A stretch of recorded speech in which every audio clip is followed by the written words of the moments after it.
Invite a Budget Blinds style consultant to show you how to transform your rooms just by changing your window coverings. Canada's #1 choice for window coverings. Visit budgetblinds.ca today. This is Newcap News with Annika Notveit. Good evening and thank you for joining us. With school back in full swing for many, there are plenty of things to worry about, such as homework, exams, and even head lice. With so many advancements in society and technology, lice are working to keep up with the times. A more advanced form of lice has developed and is out to find a new home. Destination, your head. Kristine looks into the world of lice in this week's Healthy Living. Super lice. Sounds like a villain from a superhero story, but in fact, it's a newer form of lice that has evolved over the years. There's the two different types. There would be the regular lice, which is susceptible to normal treatments. The super lice would be resistant to that, the treatment that affects their nervous system. So they are very similar. You wouldn't be able to tell the difference by looking at them, but if you treat them, one would live and one would die. Move over, Spider-Man. These lice are being genetically mutated and are overcoming certain treatments. Super yes, invincible no. They only live for a few days when they're not attached to a host. So if they're on, say, bedding or couches or stuff like that, they can stay there for a couple days and, say, get picked up by somebody else. But if it's much longer than that, they die on their own. And as itchy as lice are, they do more than just make you want to scratch your head. So the lice live usually in the hair. That's kind of what they grip onto.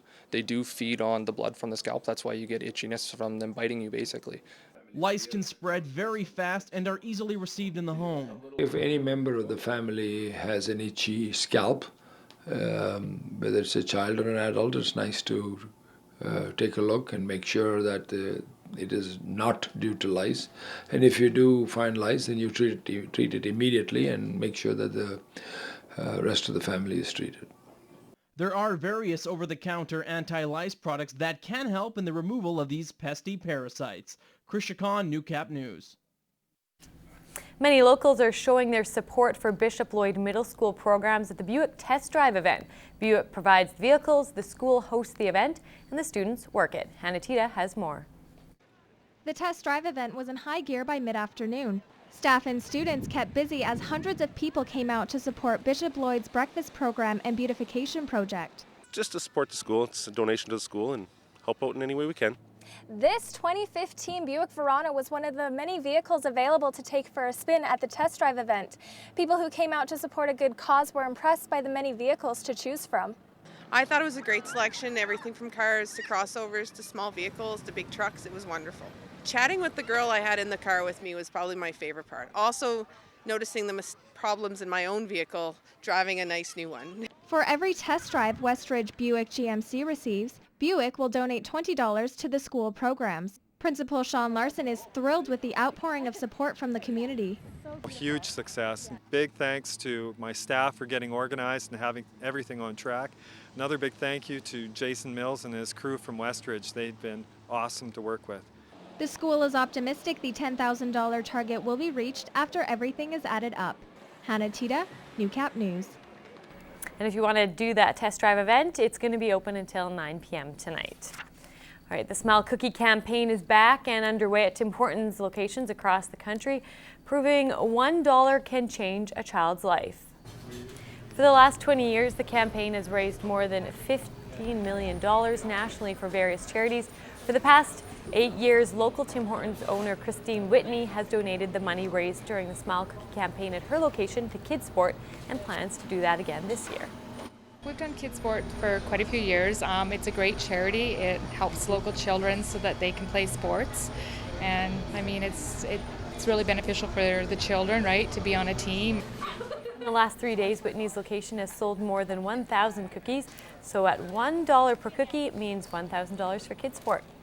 It's all local, so that anything that's raised at the restaurants in town go to Lloydminster. It doesn't go elsewhere. So the whole proceeds in town go to kids in Lloyd. The campaign ends on September 21st and hopes to raise $16,000 in the Lloydminster area. Organic farming is being celebrated across Canada next week. It's a chance to learn more about how organic agriculture affects the environment. And this week's Ag Report, Gerard Lampow chats with one area producer who maintains a chemical-free operation. We eliminate any kind of chemical input from the land, from the plants, from the animals.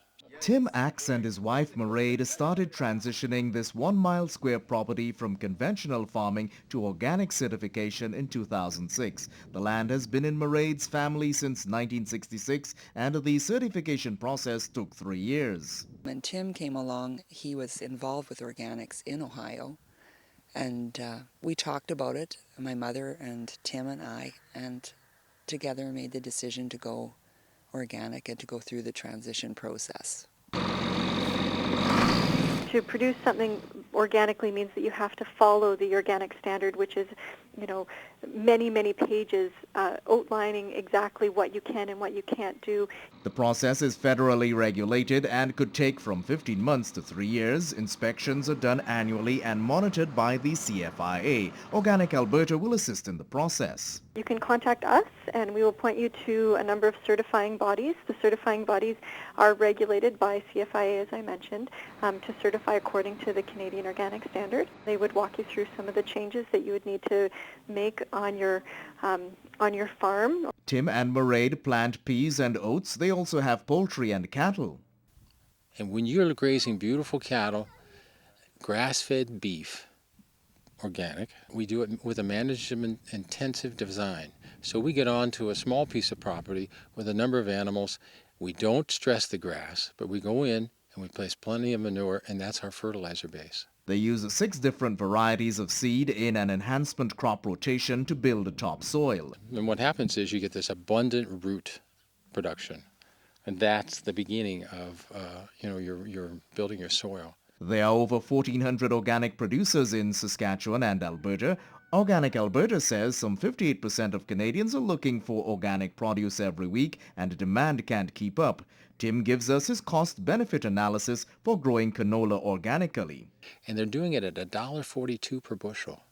That means if the canola is $5 or $8 a bushel, that's all profit.